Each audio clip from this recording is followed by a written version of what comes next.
అమలు చేయకుండా ప్రజలను మోసం చేసి మరి ఏ పథకాల ద్వారానైతే అధికారంలోకి వచ్చినారో ప్రజలను నమ్మించగలిగినారో రెండు ప్రాంతాల్లో కూడా మహారాష్ట్రలో ఒకప్పుడు మహారాష్ట్రలో ఉన్న మరి కొన్ని జిల్లాలు నిజాం 16 జిల్లాల్లో మరి ఔరంగాబాద్ దాకా తెలుగు మాట్లాడేవాళ్ళు.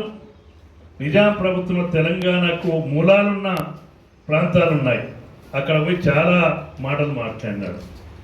అదే మాదిరిగా ఈరోజు మరి ఢిల్లీలో కూడా తెలుగు వాళ్ళు ఉన్న ప్రాంతాల్లో కానీ ఢిల్లీలో ఏదో కాంగ్రెస్ ప్రభుత్వంలో 2023లో ఇచ్చిన 6 గ్యారంటీలు 420 హామీలు అమలు చేసినాం.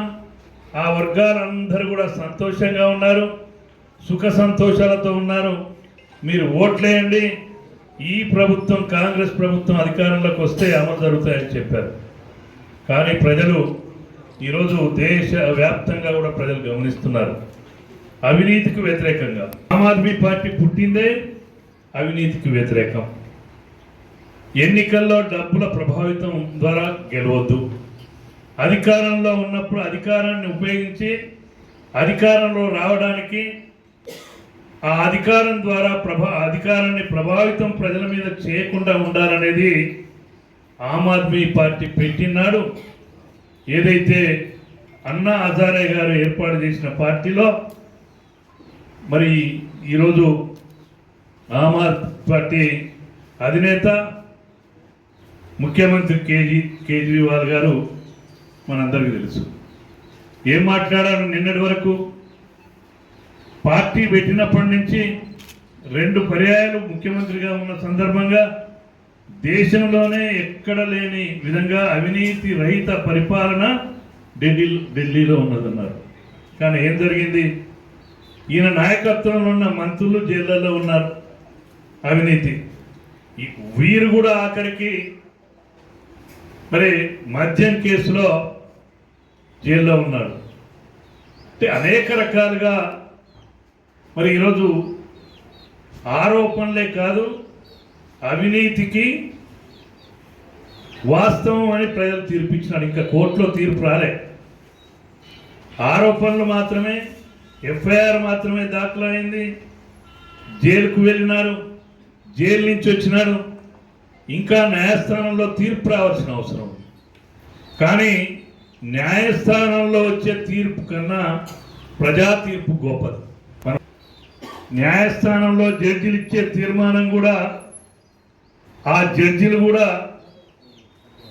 ప్రజా తిరుగుబాటు, ప్రజాభిప్రాయం మేరకు తీర్పులను తిరిగి రాసిన సందర్భాలు చూసినాం. భారతదేశ చరిత్రలో ఈ విశాలమైన భారతదేశంలో అనేక రాష్ట్రాల్లో ప్రాంతీయ పార్టీలు కానీ జాతీయ పార్టీలు కానీ మరి అదే మాదిరిగా కాంగ్రెస్ పార్టీ కానీ మరి ఈ దేశాన్నే ఎక్కువ రోజులు పరిపాలించిన పార్టీ కాంగ్రెస్ పార్టీ. ఎక్కువ అసలు పుట్టుకే అవినీతి పుట్టుక. కాంగ్రెస్ పార్టీ అంటే అవినీతి, కాంగ్రెస్ పార్టీ అంటే మోసపూరితమైన పార్టీ మనం చెప్పడం కాదు.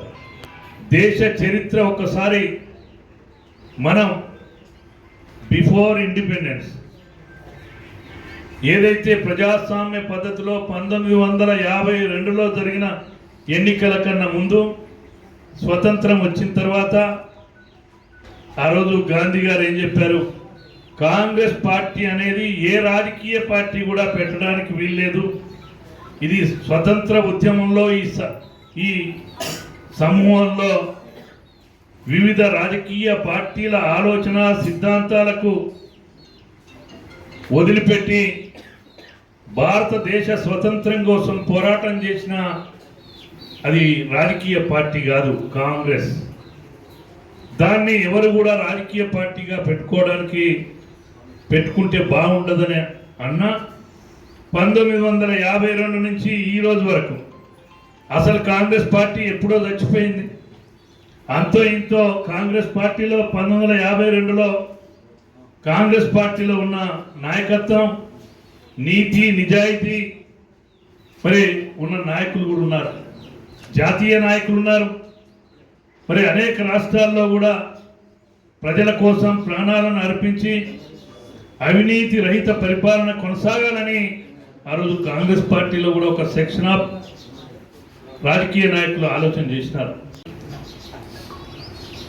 ఇందిరా కాంగ్రెస్ మీ అందరికీ తెలుసు, రాజీవ్ గాంధీ కాంగ్రెస్, సోనియా గాంధీ కాంగ్రెస్.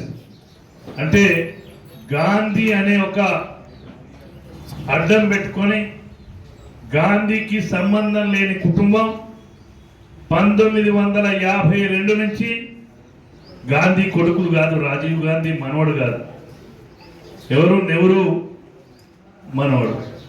అయినా కూడా 76 సంవత్సరాల స్వతంత్రం మనం పూర్తి చేసుకున్నాం. 77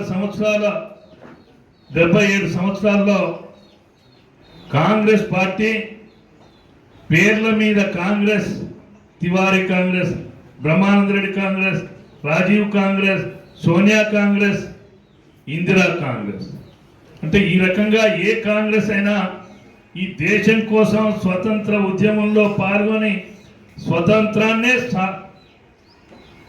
సాధించిన పార్టీ కాంగ్రెస్ పార్టీ అన్నారు.